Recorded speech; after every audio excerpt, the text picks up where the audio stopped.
नमस्कार, मैं हूं सत्यपाल और आप देख रहे हैं CWB हिंदी न्यूज। शक संवत 1948 विक्रम संवत 2083 आज आषाढ़ मास के कृष्ण पक्ष की तृतीया तिथि और दिन शुक्रवार है।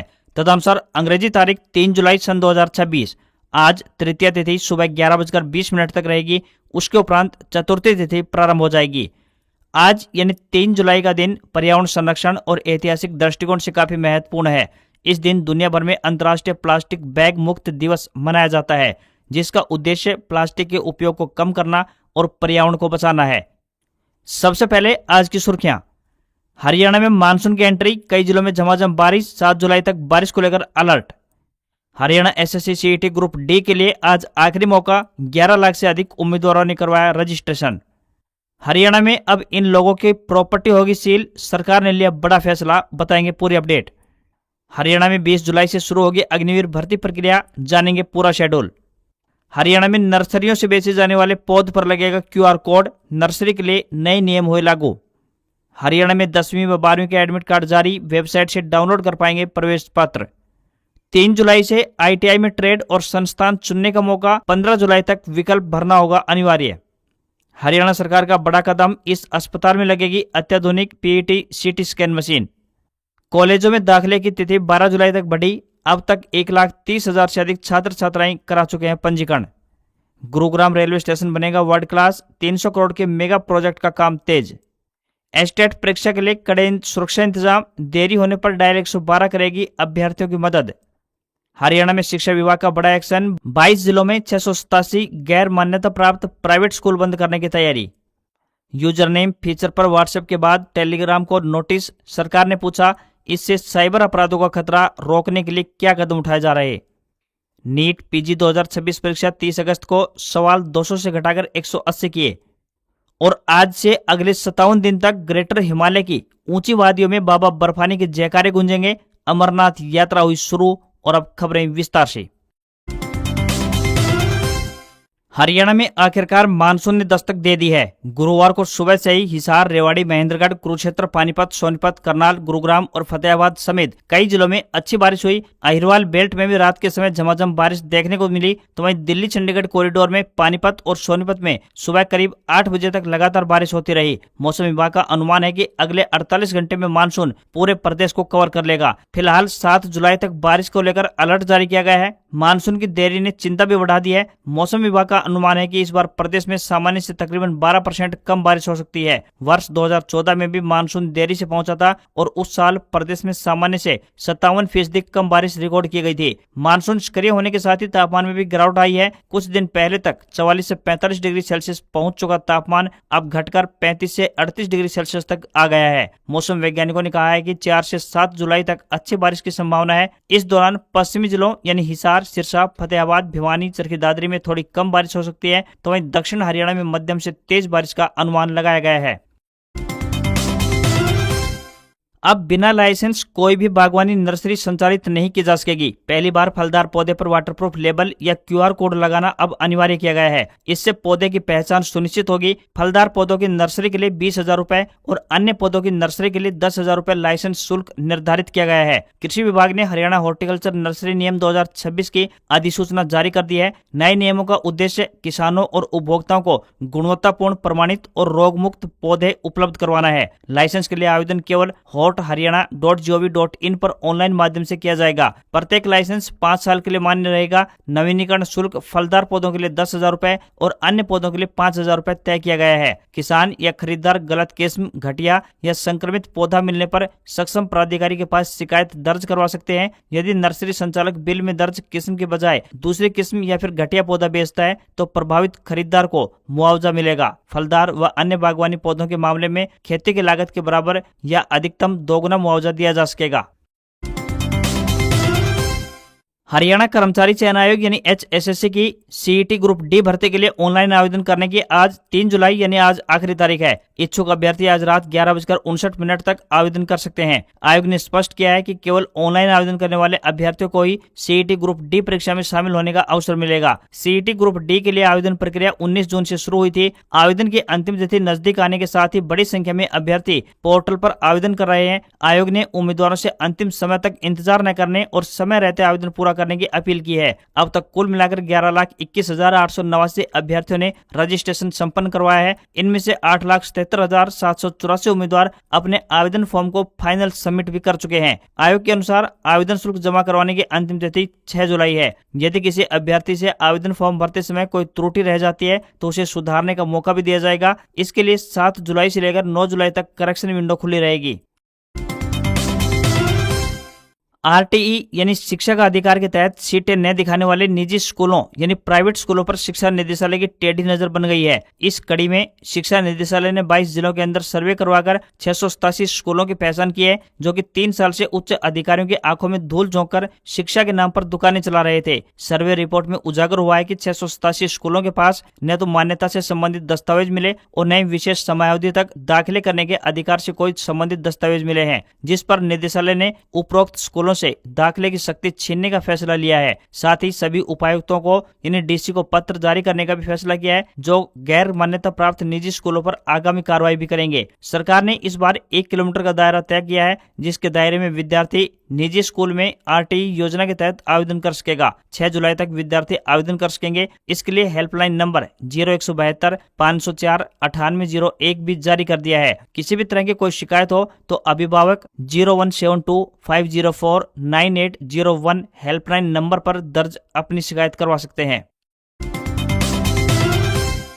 नायब सैनी सरकार ने हरियाणा में अग्निपथ योजना के तहत भारतीय सेना की भर्ती प्रक्रिया की तैयारियां शुरू कर दी हैं। 20 जुलाई से जनवरी मार्च 2027 तक 4 चरणों में प्रदेश के विभिन्न जिलों में ये सेना की भर्तियां रैलियां आयोजित होने जा रही हैं। सरकार ने अग्निवीरों का डिजिटल डेटाबेस तैयार करने के लिए समर्पित पोर्टल विकसित करने तथा सरकारी स्कूलों में know your arms forces corner स्थापित कर युवाओं को सैन्य सेवाओं के प्रति प्रेरित करने की भी पहल की है। पहली भर्ती रैली 20 जुलाई से लेकर 27 जुलाई तक रोहतक में आयोजित की जाएगी, जिसमें झज्जर, पानीपत, रोहतक और सोनीपत जिलों के अभ्यर्थी हिस्सा लेंगे। अग्निवीर भर्ती की दूसरी रैली की बात करें तो 2 से 18 सितंबर तक भिवानी में आयोजित की जाएगी, जिसमें भिवानी, चरखी दादरी, महेंद्रगढ़ और रेवाड़ी जिलों के अभ्यर्थी शामिल होंगे। तीसरी रैली भर्ती की बात करें तो 12 से 25 अक्टूबर तक अंबाला में आयोजित होगी, जिसमें अंबाला, कैथल, करनाल, कुरुक्षेत्र, पंचकुला, यमुनानगर तथा चंडीगढ़ के अभ्यर्थी हिस्सा ले सकेंगे। अंतिम चरण की रैली भर्ती की बात करें तो जनवरी से मार्च 2027 के बीच हिसार में आयोजित करवाई जाएगी, जिसमें हिसार, हांसी, जींद, फतेहाबाद और सिरसा जिलों के अभ्यर्थी शामिल हो सकेंगे।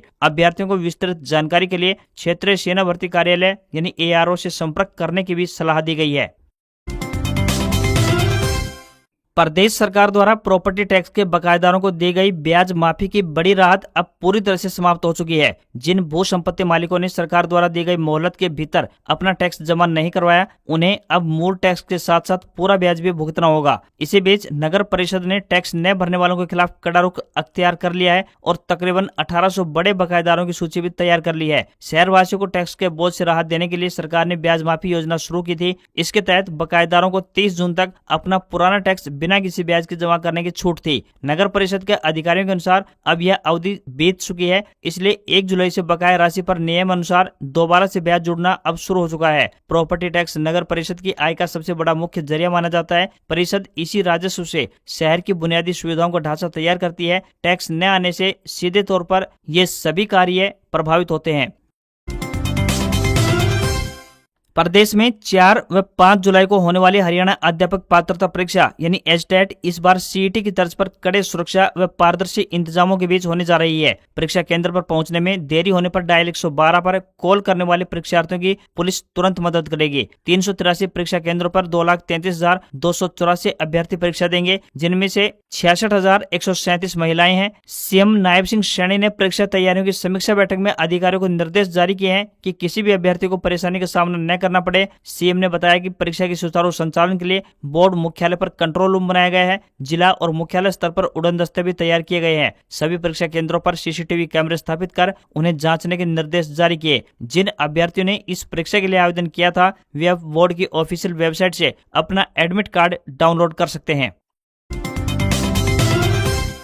हरियाणा सरकार ने प्रदेश के कैंसर मरीजों को बेहतर और आधुनिक स्वास्थ्य सुविधाएं उपलब्ध करवाने की दिशा में बड़ा कदम उठाया है। मुख्यमंत्री नायब सिंह सैनी की अध्यक्षता में चंडीगढ़ में आयोजित एक महत्वपूर्ण समीक्षा बैठक में अंबाला कैंसर अस्पताल में अत्याधुनिक पीईटी सीटी स्कैन मशीन की स्थापना को लेकर विस्तार से चर्चा की गई। बैठक के दौरान कैंसर मरीजों को समय पर और उच्च गुणवत्ता वाली जाँच सुविधा उपलब्ध करवाने हेतु तथा मरीजों को यह सुविधा किफायती दरों पर उपलब्ध करवाने के विभिन्न पहलुओं पर विस्तार से विचार विमर्श किया गया। मुख्यमंत्री नायब सिंह सैनी ने अधिकारियों को निर्देश दिए हैं कि अगले 15 दिनों के भीतर निविदा यानी कि टेंडर की सभी शर्तें तैयार कर अनुमोदन के लिए प्रस्तुत की जाए, ताकि मशीन की स्थापना की प्रक्रिया में किसी भी प्रकार की देरी न हो। अत्याधुनिक तकनीक से lace PET CT scan machine के स्थापित होने से कैंसर की समय रहते और अधिक सटीक पहचान संभव हो पाएगी। इससे मरीजों के उपचार की गुणवत्ता में सुधार आएगा और इलाज की सफलता की संभावना भी बढ़ेगी। अंबाला कैंसर अस्पताल में यह सुविधा शुरू होने के बाद उत्तर हरियाणा सहित आसपास के क्षेत्रों के हजारों मरीजों को इस मशीन का सीधा लाभ मिलेगा।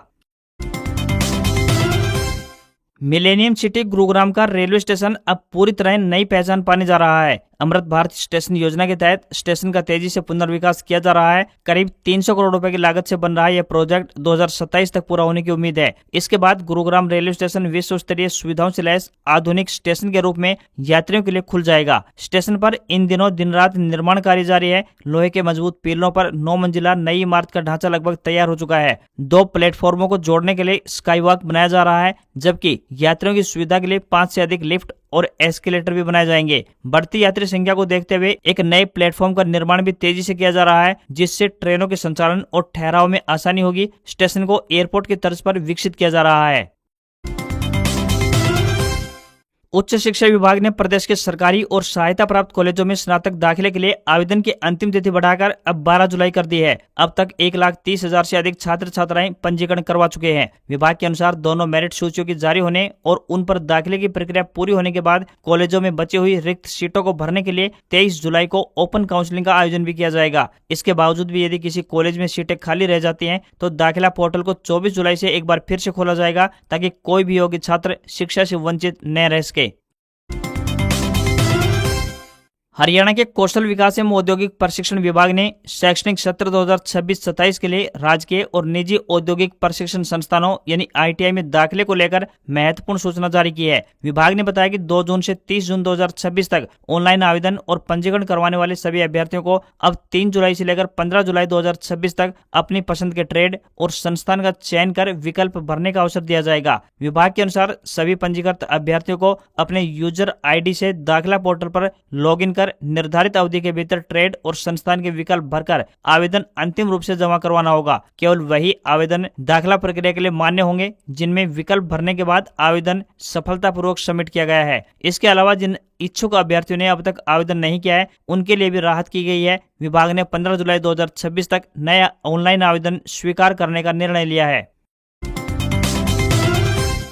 यूजर नेम फीचर को लेकर केंद्र सरकार ने व्हाट्सएप के बाद अब गुरुवार को सोशल मीडिया प्लेटफॉर्म टेलीग्राम और सिग्नल को भी नोटिस भेजा है। सरकार ने पूछा है कि यूजर नेम फीचर के जरिए होने वाली ऑनलाइन ठगी, फर्जी पहचान और साइबर अपराध रोकने के लिए क्या कदम उठा रहे हैं। सरकार ने टेलीग्राम से पूछा है कि उसे यूजर नेम फीचर जारी रखने की इजाजत क्यों दी जानी चाहिए। सरकार ने बुधवार को मेटा और व्हाट्सएप के यूजर नेम फीचर पर नोटिस जारी किया था। सरकार ने आशंका जताई है कि इससे ऑनलाइन ठगी, फिशिंग, डिजिटल अरेस्ट और ठगी की घटनाएं बढ़ सकती हैं। सरकार ने व्हाट्सएप को फिलहाल ये फीचर लागू नहीं करने का निर्देश दिया है। सरकार ने टेलीग्राम और सिग्नल से जवाब मांगा है कि इस फीचर के दुरुपयोग और साइबर ठगी रोकने के लिए कौन से सुरक्षा उपाय आप अपना रहे हैं। दोनों प्लेटफॉर्म पर यूजर नेम फीचर पहले से ही है। पिछले महीने नीट पेपर लीक, फर्जी प्रश्न पत्रों के सर्कुलेशन और धोखाधड़ी के मामलों पर प्रभावी कार्रवाई नहीं करने के आरोप में सरकार ने टेलीग्राम और उससे जुड़ी वेब सर्विस पर 22 जून तक अस्थायी रूप से प्रतिबंध लगाया था।